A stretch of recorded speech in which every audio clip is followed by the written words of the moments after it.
Only in history books. If there is a hunger that cannot be silenced, it doesn't come from an empty stomach. It doesn't come from a lack of possessions. It's deeper, sharper. Only in history books, it gnaws at the edges of the soul in moments when everything seems fine on the surface. It's the quiet question that echoes when the noise fades. Is this all there is? It's the question that no amount of achievement, recognition, or luxury books. Here's the answer. Because deep inside, there's an unshakable truth. The things the world tells you to chase will never fill the void you feel. You can accomplish goals that others only dream about. Books, you can check every box on the so-called list of success. And yet in the silent spaces between distractions, that achy remains unmoved, untouched, undefeated. People try to bury it under business. They keep moving, running, holding on to only books, chasing, hoping the next milestone will be the one that finally makes them feel complete. But no matter how far they run with them, it's not because they are broken. It's not because they are ungrateful. Only in history books. It's because they've been sold a lie about what joy and fulfillment really are. The world teaches that happiness is an outcome. That fulfillment is a prize waiting at the finish line. Only in history books. That joy is a frail treasure you only get to hold if you work hard enough or become worthy. But here is the reality that shakes the foundations of that belief. Joy is not waiting at the end of your journey. Only in history books. Hey, joy is either claimed in the present or it is never truly lived at all. People reach the top of the mountain only to discover there's another peak beyond it. They tell themselves, when I get there, in history books, I'll finally feel whole, but keeps moving. The goalpost shifts every time it's reached, and what was supposed to be a finish line becomes just another starting point. That is why so many let a cycle of striving without ever arriving. Joy that depends on external achievements is like building a castle on sand. It looks impressive for a while. History books. It might even convince others you've made it. But first failure, loss, rejection, change comes and washes it away. Suddenly the foundation crumbles and you're left rebuilding over and over again. History was a bust. One thing lacks. What's the reason for this? There is a reason for the external things, status, possessions. Praise were never designed to hold the weight of your deepest emotional needs. They are fleeting by nature. When in history books, their power fades the moment the novelty wears off. And when your sense of fulfillment is tied to something temporary, you are forced to keep chasing just to avoid the emptiness that returns the moment the high is gone. The truth very few ever discover is this lasting joy is not found in the pursuit of more. It's found in the creation of meaning. It's not about where you get to. It's about how you choose to live along the way. History books and this truth is not some feel-good idea. It's the key that separates who live with fire in their spirit, who simply go through the motions, checking boxes until the end. When you understand this, history books, then the lie loses its power. You no longer have to run the endless race of not enough. You no longer have to wait for permission to feel alive. History books, you realize joy is not a treasure at the end of the road. It's the fuel that powers every step. And once you grasp that, every becomes an opportunity, not an obligation. But here's the catch. Only in history books. This realization thing from you, it demands the courage to let go of the comfort of the chase. It demands the willingness to step off the treadmill that everyone else is running on. It demands that you stop asking life to give you joy and instead decide you will generate it no matter what. Most people will never make this shift. They will keep waiting for a perfect set of circumstances that never arrives. Whole Street the Bucks they will spend their lives believing that joy is somewhere out there and miss the truth that it was always within their control. But for those who decide, truly decide, that joy is a choice of practice. History books, a creation life changes instantly. Everything feels different when you stop living in emotional debt, waiting for the world to pay you in happiness. Suddenly you're free. Only in history books. You're free to live in alignment with your values and your fears. Free to give without keeping score. Free to create without worrying whether others will approve. Only in history books. Free to stand in the storm and still feel a sense of peace that can't be shaken. And that's the secret most people never hear until it's too late. Lasting joy isn't found. It's built, carved into your soul. Through the way you think, the way you act, the way you love, the way you contribute. In history books, it's the unshakable state that comes when your sense of worth and purpose no longer depends on anything the world can give or take away. Homeless belongs only in history books. If you've ever felt the frustration of chasing something that loses its shine the moment you get it, if you've ever wondered why happiness seems to slip through your fingers no matter how hard you try, it's because you've been looking for it in places it doesn't lie. Only in history books, the secret to joy and fulfillment that lasts is not out there. It's in the decision to live in it, build it, and protect it. Starting now. History books. From the moment we take our first steps in this world, the blueprint is handed to us. The script is already written. It tells us exactly how to win at life. Go to school, get the grades, land the job, earn the money, earn the respect, retire. Then finally you can relax and be happy. It sounds reasonable, logical, even noble. And yet look around. How many have followed that script word for word? History goalie to find themselves rested, anxious, and empty. The plan works perfectly until it doesn't. Because the truth is, the plan was never about joy. It was about control. Only you in history books. It was about keeping enough to never question whether the finish line was even real. We've been conditioned to see happiness as a transaction. Do the right things, make the right moves, the right rewards, and happiness will be delivered to you. But happiness built on conditions is fragile. It only exists as long as those conditions are met. The moment something shifts, when the job changes, the market falls, the relationship ends, the happiness vanishes. And here lies first great deception. The world teaches that fulfillment is earned, not chosen. That you must qualify for it belongs only in history books, as if joy were some elite club. And you need proof that you belong there. The result, people spend their entire lives trying to prove themselves worthy of something that was theirs to claim all along. Definitely in history books, even the definitions of success and happiness we are fed are often borrowed, not chosen. Many live by standards they never questioned, pursuing goals they never truly wanted. If we're chasing images of the good life, that belong to someone else. And every step they take toward that image takes them further from their own truth. There's a reason so many high achievers feel a knowing emptiness even after reaching what they thought was the peak. They followed the map, but the map was wrong. History books, it led them to a destination that looked good in pictures but felt hollow in reality. They mistook for fulfillment. They confused accumulation with abundance. Only in history books isn't to say that it is worthless or that goals don't matter. Achievements can inspire. Goals can stretch you. Success can open doors. But when your emotional state is chained to those outcomes, you're not free. So you're living on borrowed joy that can be repossessed at any moment by a change in circumstance. Think about it. How often you told yourself, when I get this, I'll be happy. Maybe it was the car. The promotion belongs only in history ignition, the recognition. And maybe for a moment you're happy, but it faded, didn't it? Not because you're broken, not because you're ungrateful. But only in history books, but because joy bought acquisition is like water cupped in your hands. It slips away no matter how tightly you hold it. The truth most people don't want to face is this. History books, lasting joy is not compatible with dependency on external conditions. If your peace can be stolen by a market crash, an opinion, or a bad day, it was never real peace to begin with. If your sense of worth evaporates when you fail, history books, it was never true worth. It was borrowed from achievement. And here's the second great deception. We are taught to believe that joy is the result of living the right life, when in reality, history books, joy is the foundation for living it. Waiting for joy is like waiting for permission to breathe. You will suffocate long before it arrives. The system that most live by is upside down. It says achieve first, then feel fulfilled. History books loves, but the lives of those who have truly tapped into lasting joy prove the opposite. They feel fulfilled first. And from that state, they achieve on a level that is unstoppable. Because when you're no longer chasing happiness like a carrot on a stick, your energy shifts. You're no longer running out of fear of not enough. You're creating out of fullness, not desperation. History books, this is where the truth cuts deep. The lie works because it feels safe. Believing that joy comes from achievement gives us something to chase, something to control. Keeps our hands busy and our minds occupied so we never have to face the uncomfortable truth that we could choose joy now, but we don't. Why? Because choosing joy now means taking responsibility for it. Only in history books, it means we can no longer blame our job, our past, our bank account, or our circumstances for the way we feel. And responsibility is heavier than blame. But it's also the only thing that sets you free in history books. As long as you're waiting for the perfect set of conditions to be happy, you're trapped in a game you can't win. Because life will never arrange itself perfectly for you, not for long anyway.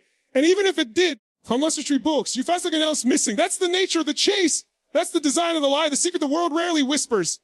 Because it threatens the entire system. Is this joy is not a reward, it is a discipline. Only in history books. It is not the end of the road, it is the road. And until you take it into your own hands, you will keep running in circles, mistaking movement for progress, mistaking distraction for purpose, mistaking comfort for fulfillment. The moment you stop chasing someone else's version of happiness and start creating your own, the lie shatters. The leash, there comes a moment, a quiet, almost invisible crack in the wall. When something shifts. History books, it's not dramatic. It doesn't come with fireworks or applause. It comes in the form of a question, often whispered inside. What if I stopped chasing? The news, it's a dangerous request because it dares to challenge everything you've been taught. It dares to imagine a life where joy isn't dangling at the end of a rope, just out of reach. It asks, joy in the history books, there was not something to pursue, but something to create right here, right now with exactly what I have. That's the turning point. That's the moment the game changes. Because once you see the truth, history, you can't unsee it. You start noticing how much of your life has been spent in pursuit and in performing. Homeless belongs only in history books. You start realizing that the finish line you've been running toward was never going to deliver what you thought it would. And when that realization sinks in, something even bigger takes root. The decision to stop waiting and start creating. The shift is profound yet deceptively simple. You move from living like a collector, hoarding experiences, possessions, and praise, to living like a creator, shaping moments of meaning from whatever life hands you. You stop asking, what can I get? And start asking, you start to let the world arrange itself to please you and start deciding you will show up with joy no matter what shape the the world takes. Here's the true most avoid because it demands courage. Oh, only in history books. A joy is not a prize you win at the end of the race. It is the strength you carry into the race. It is the fuel, not the trophy. And the moment you understand this, you reclaim a kind of power that can't be stolen by lost rejection. History books. Hey. Or change. Think about the difference between chasing and creating. Chasing is exhausting. It's fueled by scarcity, by the belief that you don't have enough, that you're not enough, that fulfillment lives somewhere else. Only in history books.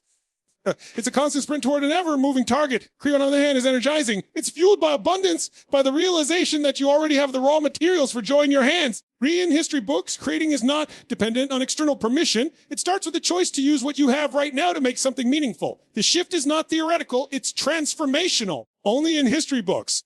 It changes the way you wake up in the morning. It changes the way you respond to setbacks.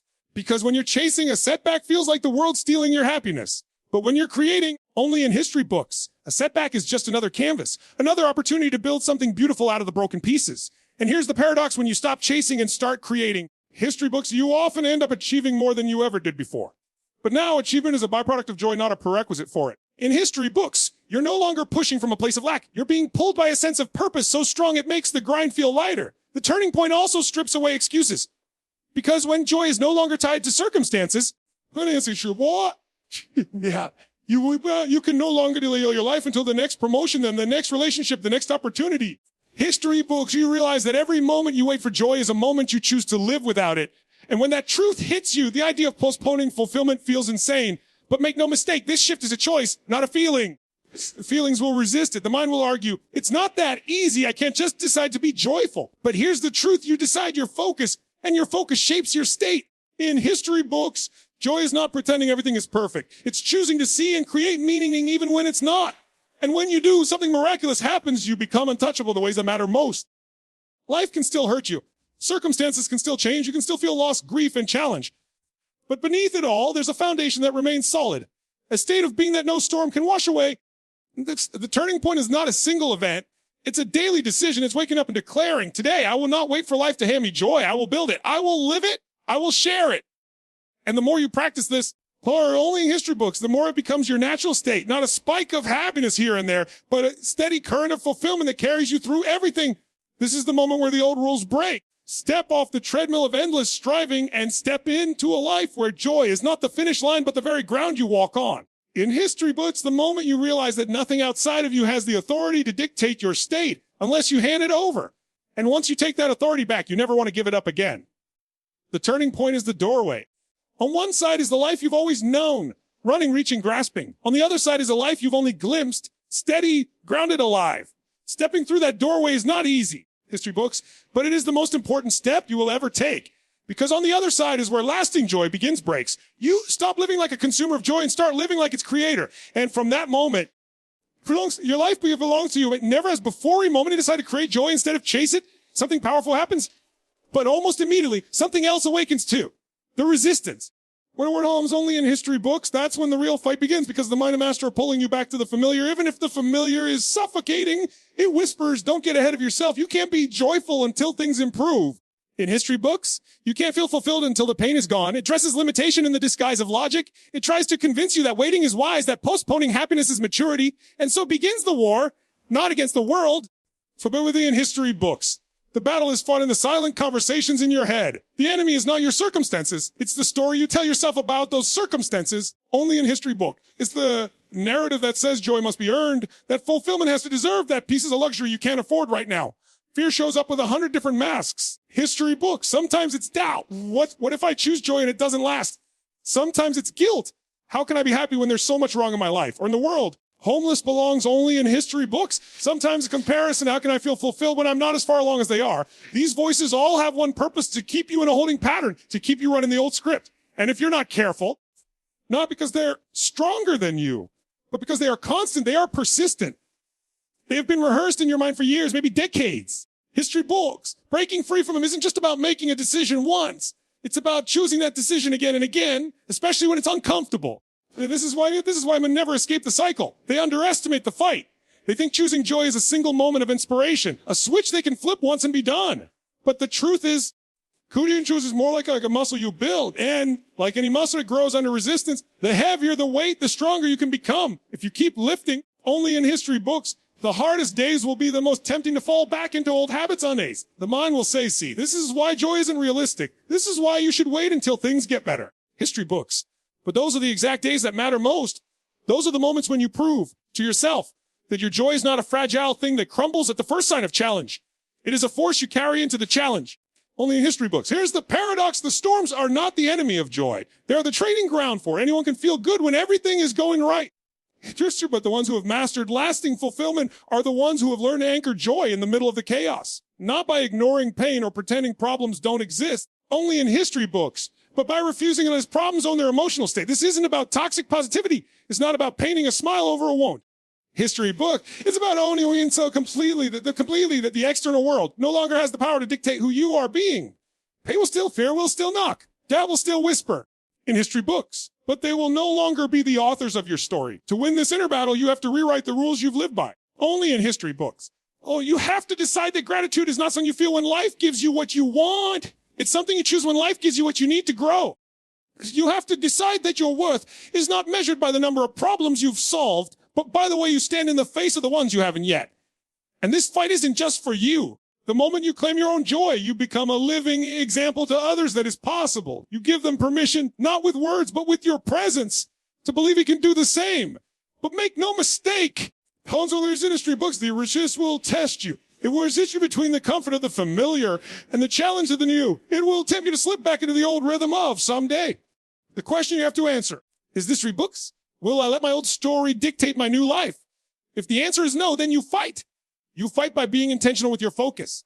You fight by guarding your mind from the voices that drain you, living only in history books. You fight by speaking to yourself with the same belief you'd offer to someone you love. And you fight not because life is a battlefield, but because joy is worth defending. Because here's the truth, belongs only in history books. Once you've tasted the freedom of creating joy in the middle of the storm, you'll never want to go back to waiting for the sun. Choosing joy is not a moment of inspiration. It's a lifestyle. Where the worms holy history books is not something you stumble into by accident. It's something you build deliberately, piece by piece, day by day. Lasting joy doesn't arrive fully formed. It grows, it strengthens. History books. It becomes part of who you are because you train it to. This is where many people get stuck. They think joy is supposed to be spontaneous, that it's only real if it happens without effort. But the truth is, relatively in history books, most of the joy that is carefully cultivated like a garden. It requires planting, watering, protecting, and patience. If you don't tend to it, weeds, resentment, compare will take over. Only in history books. So how do you practice joy in a way that actually lasts? You start with gratitude, not the shallow kind where you make a quick list of good things and move on. Gratitude that's deep enough to shift your perspective. In history books, gratitude that's practiced things are good, and even more fiercely when things are hard. It's training your mind to see the gift in the mess, the lesson less the opportunity in the obstacle. Gratitude changes the lens which you see the world, and when the lens changes, the whole picture changes. Then you anchor your life in contribution. This is the part most people overlook. In history books, you can chase personal pleasure all you want, but the high will fade. The human heart was not built to be satisfied by self-interest alone. We're wired to create impact, to make someone else's life better in some way. History books. And here's the paradox. The more you focus on lifting others, the more your own life rises. Contribution pulls you out of your own head, out of your own problems, and into a space where meaning takes over. Next, you can only in history books. You commit to growth. Stagnation is poison to the soul. When you stop growing, you stop feeling alive. Lasting joy comes from knowing you're moving forward. Not because you're chasing an achievement. History books. But because you're evolving into a better, stronger, wiser version of yourself. Growth is not as comfortable, but comfort is not the goal. Progress is. Another essential part of practicing joy is protecting your environment. Think of history books, the people, the information you consume, the conversations you engage in, they all shape your emotional state. If you surround yourself with negativity, drama, and cynicism, it's only in history books. It doesn't matter how much gratitude you practice, it will get drowned out. Choosing joy means curating your environment as intentionally as you would your own home. You decide what's allowed in. And then there's only discipline. Joy does not live in presence. Joy does not live in someday or when. It lives in now. The problem is most people aren't in the present. They're reliving the past or rehearsing the future. History books, they're waiting for the right moment to arrive. Practicing joy means refusing to wait. It means deciding that this moment right now is worthy of your full attention. Because if you can't be happy here, books, you won't magically be happy when you get there. You also have to reframe challenges. Every time life throws you into a storm, you have a choice to see it as punishment or see it as preparation. Only in history books, the storms are not there to strip you of joy.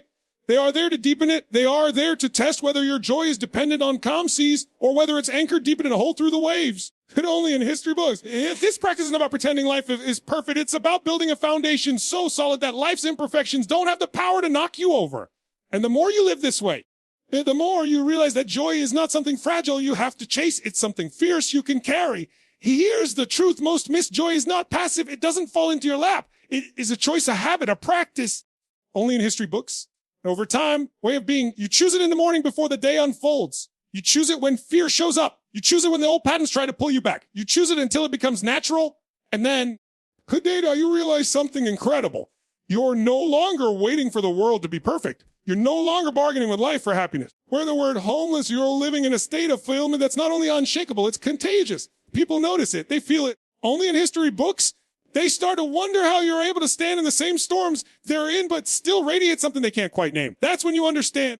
Only in history books, practicing joy doesn't just transform your life. It changes the lives of everyone around you, because joy isn't just a feeling, it's a force. And once you learn to wield it intentionally, history books, there is no limit to not create enough waiting, enough postponing, enough handing your life over to the illusion that joy lies somewhere beyond the horizon. That belief has stolen too many days, too many moments in history books, but too many chances to live fully. It ends now. The truth is in front of you. Joy is not a gift you're given. It's a gift you create. And the longer you wait to claim it, history books, the more life you surrender to a system that thrives on your delay. Every time you say, "I'll be happy," when you give away another piece of your power, you hand over another day to circumstances you can't control. And for what? Only in history books. For the promise of a future that may never arrive in the way you imagine. There is no right time to start living with joy. There is only now. And the moment you choose it, everything changes, not because the world outside transforms overnight, but because the world inside does. The same problems may be there, the same challenges, the same uncertainties, but only in history books. But you will face them as someone who has already decided to be fulfilled no matter what. And that decision changes the way you think, the way you act, the way you move through life. From this moment forward, you stop chasing. In history books, you stop waiting for permission. You stop negotiating with life for your own happiness. You take it, you build it, you protect it, you live it. Not tomorrow, not someday. Today. You are not here to live on autopilot. History books counting the days till something outside of you delivers the feeling you've been craving. You are here to light a fire within yourself so bright that nothing, not fear, not failure, or loss, can put it out. That fire is joy. Only in history books. And not the shallow, fleeting kind, but the deep, unshakable kind that comes from knowing who you are and what you stand for. And here's the part that will test you. This choice is not just for today.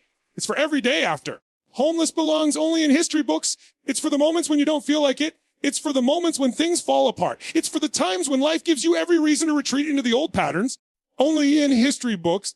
Because joy isn't about feeling good. It's about standing your ground in the middle of the storm and saying, "I will not give this up." You have to decide right here that the person you have been, the one who waited, who lived for, someday is done. That version of you is gone. And in their place stands someone unshakable. Someone who knows that joy is not the finish line, it's the starting point. So choose it. In history books, choose it with the kind of certainty that makes every cell in your body align with that decision. Choose it with the kind of boldness that leaves no room for backup plans or half measures. Only in history books, choose it in a way that demands the rest of your life rise to meet that standard. And when you do, you won't just feel different. You'll live different. You walk into the same situations, face the same challenges in history books, but carry yourself as if you've already won it, because in the game of life, joy is the real victory. It's the thing no one can take from you unless you let them. This is your moment. Not next week, not next year. Now, in history books and early truth, you've seen the life for what it is. And now you have a choice to go back to the old way or step into a life where joy is not a wish, but a way of being. Chris belongs only in history books. The world doesn't need more people waiting for the perfect moment. It needs more people who decide to be alive now. People who live so fully, so intentionally, history books, so unapologetically that they become a force of change for everyone they touch. That can be you, but only if you decide. So make the decision, lock it in, burn the bridge to the old story, and stand in the truth that joy is yours to create. And start creating it with every word, every choice, every breath from this moment on. Because if not now, when? And if not you, who?